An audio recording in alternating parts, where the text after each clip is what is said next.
Blue Ridge PBS Echo is pleased to partner with Virtual Virginia and VSTE, the Virginia Society for Technology in Education, to share recordings of the VIBE Professional Development webinars. VIBE stands for Virginia is into Blended Education, and these workshops are delivered via the Virtual Virginia Professional Learning Platform. If you'd like to learn more, contact your division technology leaders to find out how to enroll in courses that delve deeper into the principles contained in these videos. My name is Rod Carnill. I am the outgoing board chair of the VSTE Board of Directors. Excited to be here today to kick off this webinar with one of my fellow board members, Tim Taylor. I could go probably spend the entire half hour introducing Tim and all the things that he's done. I will mention, and Tim, correct me if I've got this wrong, but 41 years in education. Starting That 42nd year coming up. Oh, wow. So, congratulations to that. Tim has seen everything come around again. And today we'll be kicking off our webinar series talking about blended learning. So Tim, this is our topic today. And as I said, you've been an educator for a long time. You've seen a lot of different things come and go. I know you spent, I don't know how long it's been since you transitioned to really focusing in on ed tech and enhancing and transforming classrooms through the use of technology. But so this blended learning is, the hot topic right now. Blended education. We've even, so it's, the acronyms and the jargon that goes along with education. We're going to try to clarify some of this and bring some of the main points to the forefront today. So, making the case for blended learning. What's your commentary on that? Looking at education, the way it occurred during the pandemic. In my role as an instructional technology supervisor and overseeing what we call the ITRCs, instructional technology resource coaches, we'd always worked with teachers when it came to integrating effective technology in their classrooms. And of course, the silver lining from this past year that we recognize is now teachers have to use various tools we've been trying to get them to use before when we were going to school 5 days a week. And when it comes to blended learning, we've been emphasizing this for many, many years in our school division, and there were some pockets of it happening, but then we really saw it more this year because of the situation with the pandemic. But whenever we talk about blended learning, what we're looking at obviously is we're looking at online and also offline or in person. But the key that we really emphasize with our teachers and our staff is that the learning has to be active. Our students have to be engaged, and that should happen in person, online, offline, whenever you have learning activities. And then the other thing that really on the online side, when it comes to technology, you really give students the opportunity to really have some control over the time, when, the place it happens, pacing, students be able to do things at their own pace and kind of have control over their own learning. And we definitely saw, like I said, a lot more opportunities and more teachers doing that this year, that we continue to see this blended learning model happening. So we're excited about it because, again, we definitely had teachers that reached out and gave us feedback saying how, it's really amazing that some of the things we were able to do online because some of the great tools and things they had access to. Well, thanks for that, Tim. And that active and engaged, that's long been a target for educators, for teachers. That's happening, synchronous, asynchronous, in the classroom, outside the classroom. That's something that they've always wanted to make sure students were engaged, the learning was active, so that the students were carrying away that learning and really being able to say that they owned it. So that ownership, which the second bullet point there really speaks strongly to. And I think, as you kind of noted, over the past year or so, year and a half, that's been kind of forced upon us. We have relied on student ownership and student engagement and students being active in their own learning because of the situation we were in. So transitioning back this year to more in person, more opportunities for face-to-face, yet elements of that hybrid or high flex or whatever other kind of models school divisions are coming up with being in place, holding on to some of the things that we found were really valuable from the year, and then getting back to some of the things that we really missed from our experiences, pre-COVID, and trying to find the right blend no pun intended, of how to make that work. And your next slide here speaks to, the personalized learning. Yeah, and I'll tell you the thing that, especially the second bullet point about giving students a voice and a choice. I just talked to a teacher last week, and she said that whenever she gave assignments or learning activities, she usually specifically said, this is exactly what I want you to create. But she said that last year she had several students that actually reached out to her when they're online saying, hey, I'd really like to be able to use this tool or do this because of the different tools they were exposed to. And she said that, I kind of finally got the understanding about this whole voice and choice thing, because I did kind of open up a little bit and let my students have more of a say into how they wanted to prove their learning. And she said that, hey, this coming year, I'm already, when it comes to planning learning activities, I want to give my students more choice when it comes down to how they want to show what they've learned. And she said she saw the excitement in her students' voice and everything. One thing that really happened, Rod, that I know our parents understood it better, some of our teachers and everyone, is this whole concept that learning doesn't have to happen within the school walls. It doesn't have to happen from 8:15 to 3:30, because finally people saw that our communities are great classrooms. Anywhere outside of our walls can be learning environments. And we had students doing work in the evening. Like my two daughters, my daughters were not morning people. They did their best work afternoon. That's the way my wife is too. I'm exactly opposite. I'd rather get up at 4 o'clock in the morning and work and get most of my work done at noon. So that flexibility also was definitely proven during this past year as well.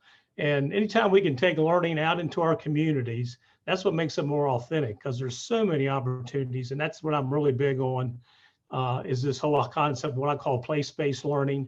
Well, there's so many places that learning can occur. It doesn't happen within a certain time frame, but really take advantage of that community resource. And we had a lot of learning activities that we've been doing tied to our communities. I was just going to jump in for a quick question and ask Tim, do you have anything that stands out as a really specific example of that? Anything that you can recall or that you've spoken to anybody, about that was a big, sort of a program in terms of this teacher took this content and, worked with this community program? Or I wonder if teachers sometimes are looking for that, as opposed to, I realize this is a good thing and I want to make those kinds of connections, but how have others done it? How are some ways that I can try to emulate? One advantage that we have, of course, out in my local community here in Strasburg, we have 3 different campuses in Shenandoah County. But I happen to be the president of the Strasburg Heritage Association. So we always do a ghost tour every year. And because of the pandemic, we weren't able to have it in person this year. We used to have groups go around the community. So we decided we want to do something virtually. So we actually reached out to an English teacher there at our local high school with some of her students. And what we did is we actually got them to record videos, record audio, to actually do a ghost tour within Strasburg. So there's an actual learning activity where, and ironically, we did it during the month of October. We left it open, and I just had 2 people this past weekend that were standing in front of the house because it happened to be on the tour, and they were listening to the tour, and I could hear the students' voices that recorded the ghost story. So that's an example about how we can tie in what's going on in our community. And we also have murals in our downtown. As a matter of fact, we're getting ready to, with our art teacher in the local high school, she's actually going to get her art students, go around, record videos about the murals in our town, and actually create a mural tour. Okay, where again, you have writing involved. They're also recording videos, so they're sharing about the actual type of styles, et cetera, with the art for the murals, but then also they have the concept of writing going on in there, creating a script, et cetera. So those are 2 examples that happen right here locally in our community. So we actually I was a principal at a high school, and we had a mural in the school. We had murals all over the walls, and we did the same thing where students were able, and parents and anyone who came into the building were able to like scan over it. And we used a specific, not like a QR code, but as soon as you hit that same image, it had like a hotspot on it. And then students or teachers, or it was video of people playing music or playing soccer, it would all pop up. So I agree. I think it's such a great tool to step outside of that classroom and do something like that. Yeah, Casey, we actually we have in our local museum here, we have a agri-science teacher that's planning on using ThingLink. and she wants to go around and take imagery from in the museum, because what she's going to do is she's going to study old farm tools for their agri-science program. So Oh my they'll gosh. make an interactive little museum display, with their students taking, imagery within the museum and then writing up context about the tools, et cetera. So that's another example we're looking to hopefully get done this coming year. I mentioned passion projects and genius hours. I think those are terms a lot of people hear of. I know John Spencer and AJ Giuliani, and we've used the term enrichment clusters. And I think that's another thing that really the teachers found this year is they were putting content, for their regular curriculum, but they found students were getting done, and again, because they're doing things at their own pace, some were getting finished sooner than others, and so we pushed out to our teachers and really said, hey, you have these students that are getting things done in a short amount of period of time, so go give them the opportunity to think about things they're passionate about and let them work through it. And once they find something they're interested in, look and see, like, how can I fit in certain standards, okay, that I'm teaching within my curriculum. And a lot of times you can see an awful lot of ways to tie in, different standards when it comes to these students picking various passion projects, genius hour, whatever you want to call it. So this is something, again, we're going to try to emphasize this upcoming school year, trying to give students that time where they can work on things they're passionate about, because we have seen examples where students look forward to that time. They're getting through the regular work, but they really look forward to that time that the teacher allows them to work on something they're really passionate about. And we were talking about those bigger projects, and those always sound so great, and there's so many different facets to those. And I've heard teachers talk about how once they took the risk to go there with personalized learning or open up choice for students, that they were really surprised at how much students really clamored for that, but then also how much further students went than possibly what they would have originally asked of them in the original assignments or the traditional assignments that they had given. So what would be a place, starting point for teachers looking to move in that direction? I don't know if you had anything that would come to mind about where to possibly get started. Yeah, I always use the term low-hanging fruit, trying to start doing things that are kind of easy when it comes to various activities. Again, going to some of the activities we have within our town there, it doesn't have to be a large major project. I tell our teachers, or we emphasize to our teachers, just kind of be aware of what's going on in the community. And for example, we actually have a podcast we're using within one of our local communities.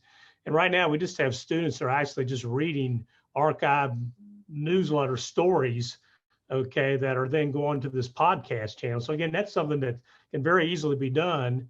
And then what we're hoping is, as a result of students like reading these stories, they may spark an interest in our local history, of the community. But again, it's nothing that the teacher really did a whole lot of work with. But again, just the local organization reached out to the teacher. They said, sure, we'd be willing to help. And we're actually working with the students about simple things about make sure you articulate, make sure you speak at a pace that's understandable, don't speak too fast, et cetera. So that's oral communication skills as part of the SOL. So little things along that line that you don't have to have a major project in order to get started with this, but there's just different ways that you can find, again, low-hanging fruit where your students get involved in things. You just got to keep your eyes and ears open. I think some teachers get in their mind when they do these projects that they feel like you kind of give a topic and you just kind of let the kids go. And obviously you got to have structure to it, but you still have times where you do direct teaching. And that's, in other words, you may have a certain concept you're working on. Maybe you're doing a PBL unit, but in other words, we tell them that there's always times you may have to pull the entire class together, small groups, whatever, but do direct teaching when you see that it's necessary. I think some just think it's kind of an all or nothing thing, but that's another concept of blending. In other words, you can do, there's still direct teaching that has to occur. You don't have to give it all up, that's for sure.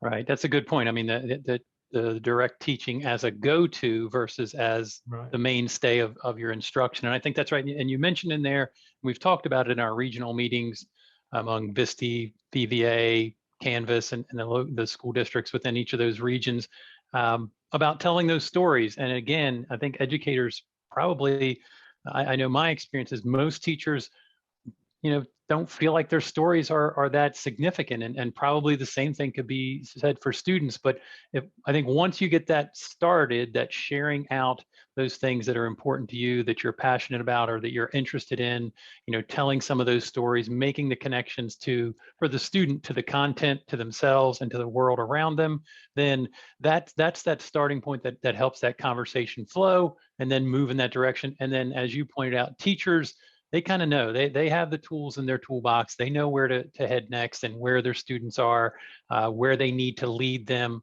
But getting those conversations started and opening up those possibilities, I think, are really important. So among those 5 C's, we've heard of that: profile of a Virginia graduate, 21st century learning skills, connecting that to blended learning. What's your take on that, Tim? Well, actually, see, I always like that 6C community, because again, I think that's so important when it comes to it. But yeah, we got access to so many tools now, and it's so easy, as you point out, when it comes to telling our stories. There's so many tools out there that can be used. Other ones that we really emphasize a lot, because it's a bundle of tools. But for example, Adobe Spark for Education, there you've got 3 great tools that teachers can use. You give students some choice there, and it's premium content. It's filtered, so easy to use. It's totally free. We set up accounts for all of our students in Shenandoah County Public Schools, but they can make an infographic if they want, any imagery. They can make a video. They can make a web page very easily. It's all in a safe environment. They can share within the walls of their own school division, or out to the public. And that's one tool we've used a lot with our teachers. And the other thing then is Canva for Education. Again, a tool that's, again, free for all teachers. Canva Education, again, multiple tools in one environment. So, and that's the thing we try to emphasize is to our teachers, is you hear so many tools. Our philosophy is quality over quantity. In other words, just use 1 or 2 you get comfortable with first. In other words, and get those in there and make use of those. But then once you see your students are comfortable, then you can add 1 or 2. But as well as you do, whenever you give a staff or teacher, we do professional, you don't want to give them links to 100 tools, because it just blows their mind. You want to concentrate on a few good ones. And we just tell them, concentrate on using 1, and then if you feel comfortable with that, then you can start adding more to it. But there's so many great tools out there. So those are the ones we're going to emphasize a lot: is Adobe Spark for Education, and then Canva, and also Discovery Education, which we have subscription to, another great resource as well. So there's a lot of tools out there, but again, we try to keep it at a minimum, so it just really doesn't overwhelm teachers and students. Yeah, you mentioned Discovery Ed, and that makes me think, if you are a subscriber, I'm sure you're familiar with their spotlight on strategies. Yes. We've got some strategies in some of the courses that Virtual Virginia and VSTE have collaborated on creating for this summer, and that really focus in on some of those strategies, those thinking routines, those methodologies for teachers to really engage learners and move through some of this, regardless of the tools they're using. Because as I'm looking here in alignment to instructional goals, that's one of those TPAC model things where, you start with what you're trying to achieve as a teacher. You think about the activities that you want students to engage in. You think about the ways in which you will assess that learning. And then you start looking at the selection of tools and what's most appropriate for you to get your students there, and give them opportunities to create along the way, so that they have some artifacts of their learning. So alignment to instructional goals, what's your message as far as that's concerned, Tim? One thing that I've got a lot of feedback from our teachers, I had several tell me this, was the last book, The Ownership of Learning. They discovered that because some teachers had students they had previously when they were in the traditional face-to-face environment. But before, they would give instructions, and students would always just keep asking their teacher for help. And what they found out is during this pandemic that more students became independent when it came to doing their work and actually being involved in their learning activities.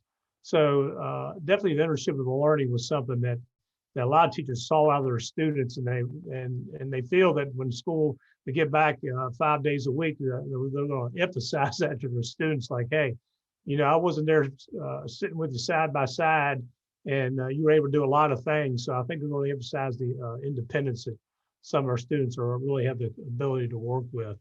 But when it comes to the competencies and standards, as I mentioned earlier, some teachers are concerned about being able to, address the standards when it comes to some of these learning activities.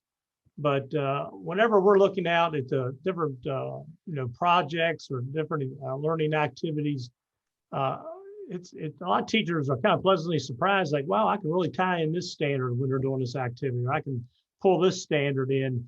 They really realize that there's a lot of learning opportunities out there where students are engaged, involving the community, that they can tie in the competencies that they need. And the key is they got to monitor, obviously, as they're going through the learning process. So they got to do, we tell them, they got to do spot checks. That's one thing about blended learning is, you got to make sure you assess as you go along, making sure students are getting what they're supposed to be getting. And then, as we had mentioned, sometimes you got to stop and just do some direct teaching if you feel students aren't getting what they're supposed to be getting when it comes to the learning activities they're involved in. So, you need to have clear goals, as I mentioned here. But again, there's a lot of ways you can tie in a lot of your standards with learning activities. And I think that's one of the pleasant surprises some of our teachers experienced this year whenever they were kind of forced to do blended learning.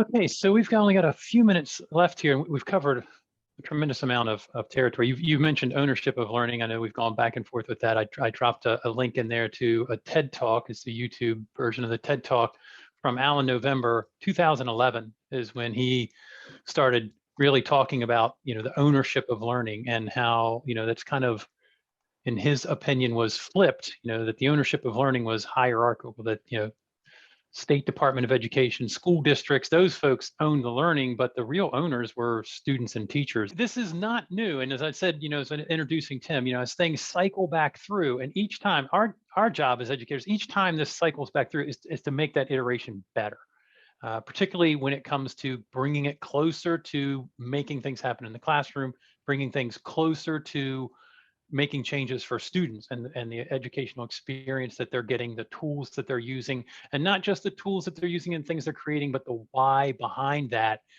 to really help them develop those skills, to move towards having those 5 C's, 6 C's, as Tim says, skills for, I guess, citizenship and community might be able to be blended together. Got it in there again. So that they're prepared for the next things that they want to do, so that they can start making those decisions, opportunities for them to decide about how the course of their education goes, so that they can start mapping out their future. That's hugely important, and I think a difficult sometimes lift for teachers because of the demands that are placed all around you with, the accountability, but owning that accountability to your students is hugely important as well. Thank you to our panelists today for helping out. Thanks for all of our attendees. And I think that, as they say, is a wrap.